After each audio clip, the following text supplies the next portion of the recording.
Sup, YouTube people? Welcome to Teleffliction, the show where we watch cool shows, and then you watch us talking about cool shows, and then you can talk about cool shows, and then we're all cool and talking about shows together. Synergy. I'm David Olson. Grandma. I'm Mark Paliotti. Alright, and I am the Weaver of Dreams.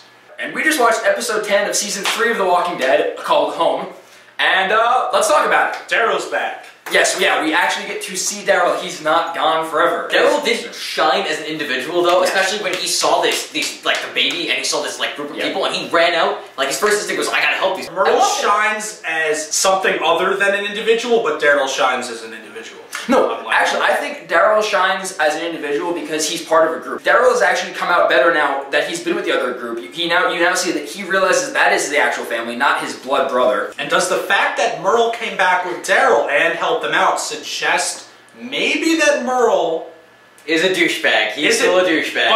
But will somehow get integrated into the group. It is possible that they might want to go about that route and have him be the guy who helps them take down the governor, but then it's also an enemy. It's kind of like the entire time. It's like the enemy of my enemy is my friend. You know, Merle got outcasted by the governor, so now he has a bone to pick with the governor himself, and he does have Daryl as that connection. Yeah.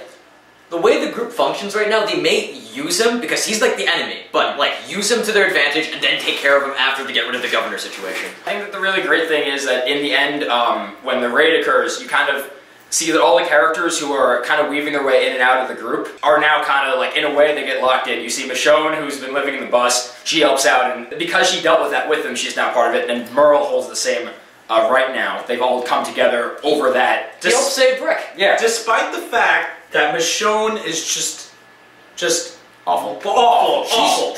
She's great. badass with a katana. Yeah, she's great in the comics. We'll have to wait. Yeah. But, no, definitely Michonne being what she was, which was cool, chick with the katana and not I'm gonna sulk and look at things. And look at everything that's happening in this raid. I'm gonna actually do something for once. Yep. The raid in general. Talk about the raid. I was sad that they killed Axel. I liked Axel. I feel like the prison characters were just kind of shat on. They introduced these two characters and they kill them both in the same season. And I don't know if I should care when they bring in more characters that were in the comic and just insert them in the season. Does that mean they're just going to live for that season and die points? Yeah, I'm less wary than that. I mean, if they bring in new characters, I'm not at the point yet where it's I am oh my god, should I not care? It's just, I was kind of annoyed. Given the intensity of the scene, they want you to believe that anyone could die in that scene. You saw Herschel was on the ground and, Carol's hiding right behind Axel, and and there's no music either. That scene is freaking intense. So in order to preserve that and have you think that anyone can just die right now, they did have to kill off the most expendable person, which happened to also be the newest person, which does kind of raise the point, are they maybe not developing people as well as they could be?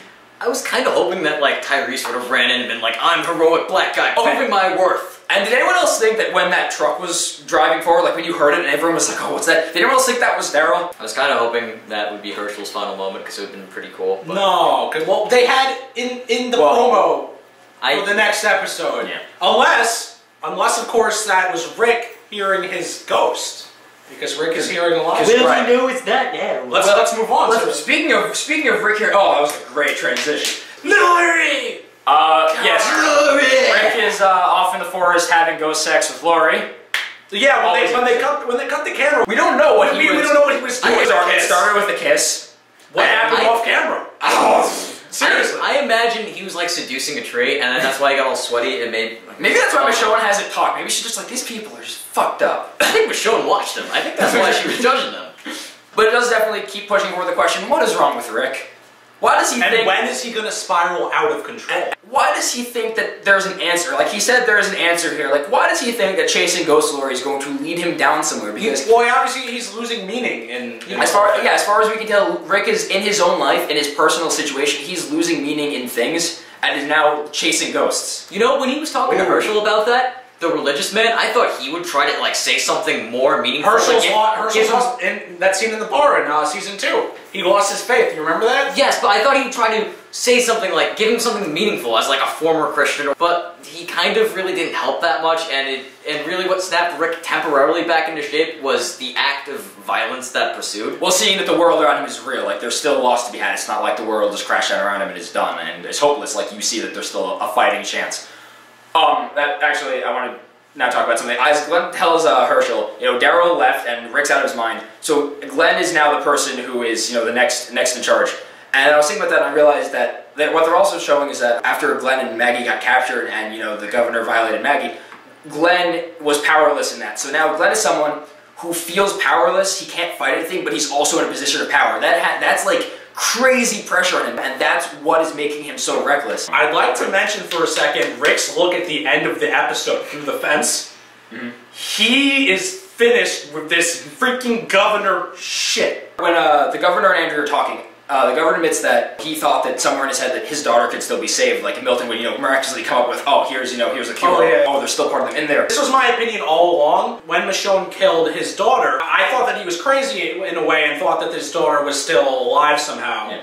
But I was still like, Michonne, you shouldn't have done that because in his mind, that was his daughter. But now, even more so, he was even level-headed about that. He just thought his daughter might be cured eventually.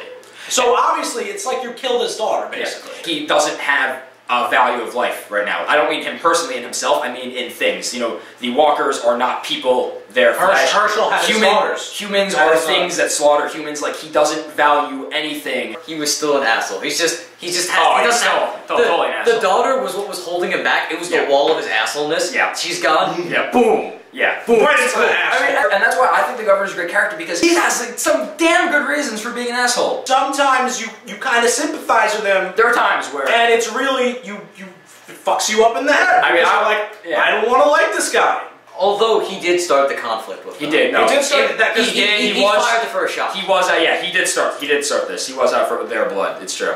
He must know that they're not all dead, that he didn't just go... Yeah, he did that as a scare tactic. Here's a small taste of things to come from now on. And so, Rick is now... And Rick's serious. Rick's but he's also still a little crazy. Although the craziness hasn't gone. I don't think that this is going to make him stop having sex with Ghost Lori. Yeah, me neither. Okay, so that was everything we wanted to talk about. Just leave a comment below. Let us know what you thought about it. Definitely comment. Let us know what you think. Or about what we said. And we'll see you next week. Yeah. Alright, everyone say bye. Bye. Bye.